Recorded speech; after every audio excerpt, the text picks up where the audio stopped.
Thank you for the introduction and good afternoon, everyone. I know I'm sitting between you and the lunch, so I will keep it probably very brief and talk about some important points. Thought I'll do this session, not a typical talk about what we have done or what we will do. Just want to keep it open, and I'll keep some time in the end for questions if you have any. Otherwise, probably I'll be around for another half an hour, 1 hour after the session. So first of all, good afternoon again. I want to begin, with a confession. I'm embarrassed. Embarrassed that for years we called ourselves digital companies while we were still running organizations designed for the age of fax machines. Embarrassed that we celebrated dashboards while our decisions were still powered by gut feel.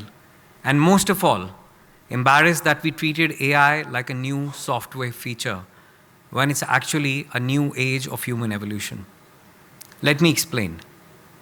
A few years ago, I was standing inside one of the busiest operation centers outside of India.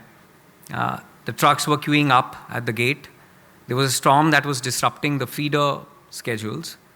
And inside the hub control room, team was juggling with multiple shipments and paperwork. Thousands of decisions every hour.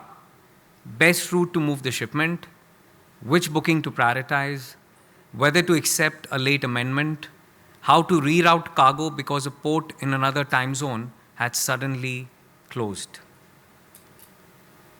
On paper, we were digital. In reality, we were Neanderthals holding smartphones. We had modern tools sitting on top of ancient organizational DNA. And then the scale of comparison hit me. Maybe companies evolve exactly the way humans did, just 1,000,000 times faster. From the Triassic age to modern humans, it took us 250 million years.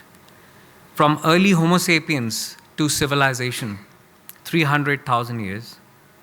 From printing press to industrial revolution, 400 years. Compare that with technology evolution. Anyone in the house can tell me how long did it take for us to evolve from the first piece of technology to where we stand? Any guesses? Okay. Sorry.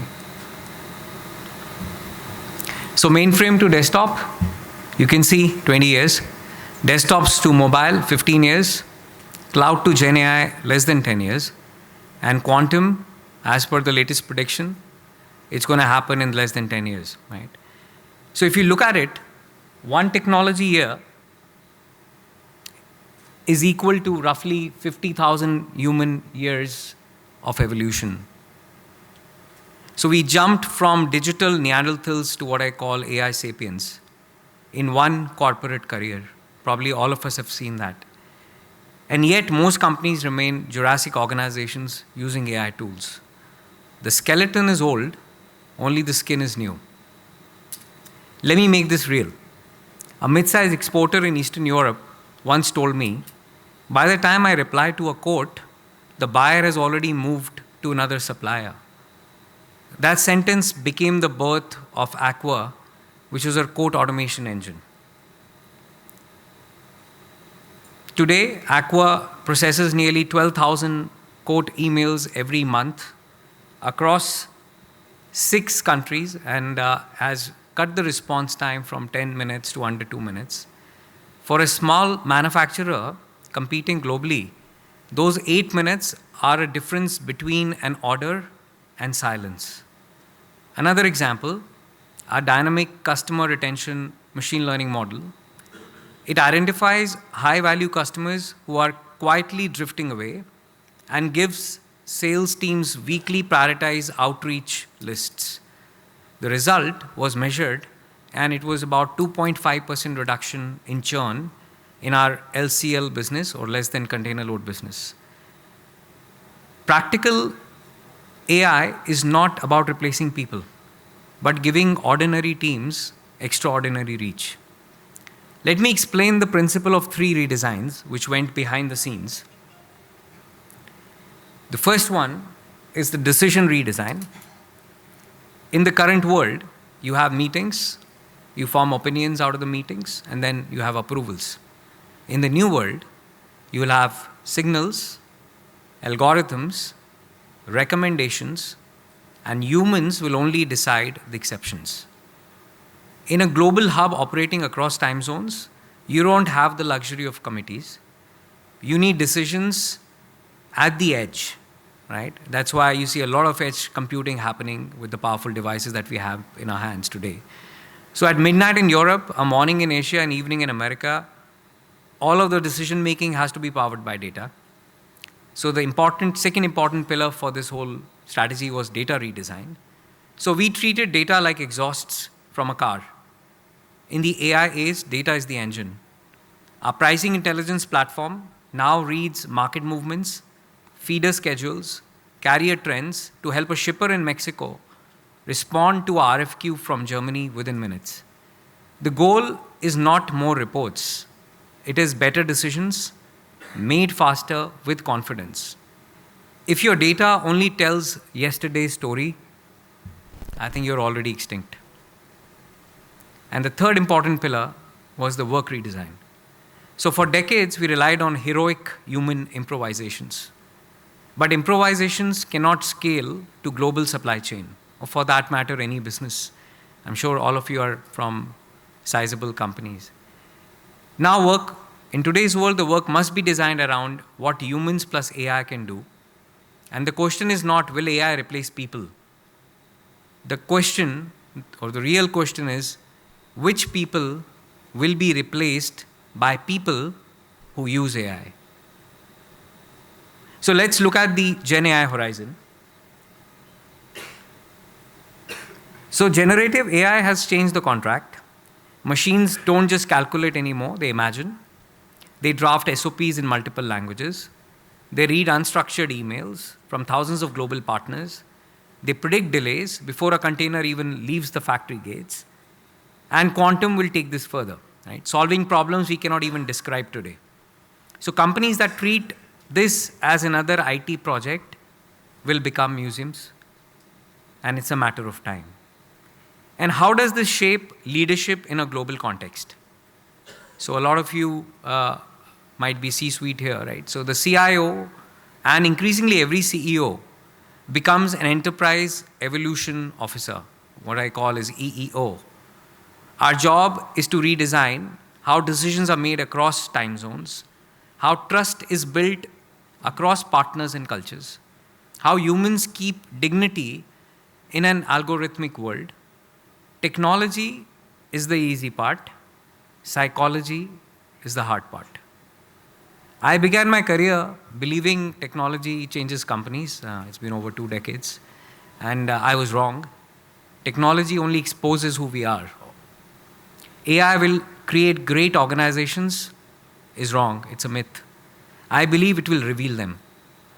Their culture, their ethics, their respect for people. If a company designed for 2010 tries to live in 2030, it will feel what dinosaurs probably felt when the climate changed. Not failure, irrelevance. The question for every leader in this room is simple. Are you automating the old, or are you inventing the new? I was embarrassed once.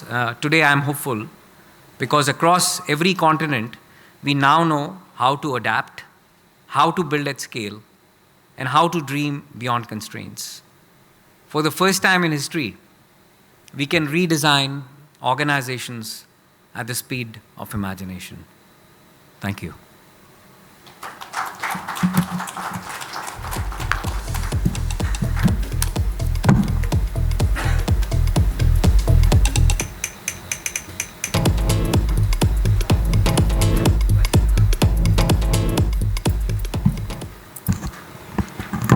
Can we have a hand mic?